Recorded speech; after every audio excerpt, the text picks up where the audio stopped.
ওই তো কি হইম ওইটা কিটা হইতাম পাগল হাসান তো কি ছিল সারা বাংলাদেশের মানুষই সবাই জানে। এখন মনে করেন সকালে রাত্রে আমরা একখানে ছিলাম,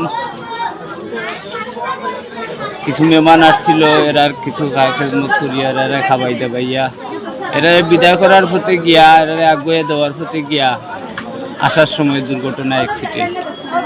তো সবার কাছে আমরা কৃতজ্ঞ, আপনারা আমার বাইলেকে দোয়া করবা। আর বিদেশের সাথে কোনো দিন কোনোখানে কোনো বেয়াদবি কইটা থাকে আল্লাহ কাছে মাফ করিয়া দিবা। আর পাগল হাসান কী আসিল, কেমন মানুষ আসিল, আপনারা সবাই বাংলাদেশের সারা বিশ্বের মানুষই সবার কাছেই পরিচিত।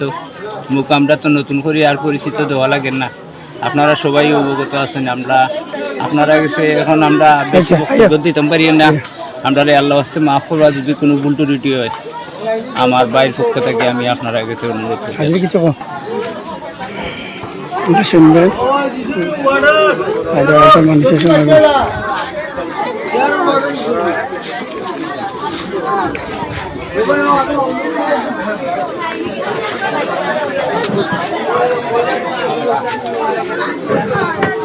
খুব ভালো ছিল। একটা শুনতাম গরিব দুঃখীর মানুষের পাশে সব সময় থাকতো, আর হে নিজে একটা গড় বাড়িও করছে না, সব মানুষের দান খয়রাত কইরা বিতরণ করতো বা লেখাপড়া যা করতে পারেন না তারে সাহায্য করতো, বা একজন ভর্তি হইতে পারে না টেকার লাগি তারে ওরকম করতো, বা আমরা মসজিদেও কিছু সাহায্য করছে, বা আরো গ্রামও ঈদগাহ মানে প্রায় সময় তো ভালো মানুষ হইতে আসি।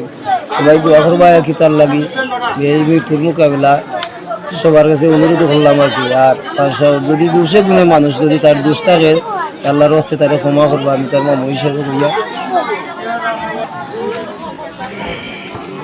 শুনবেন মানুষের সঙ্গে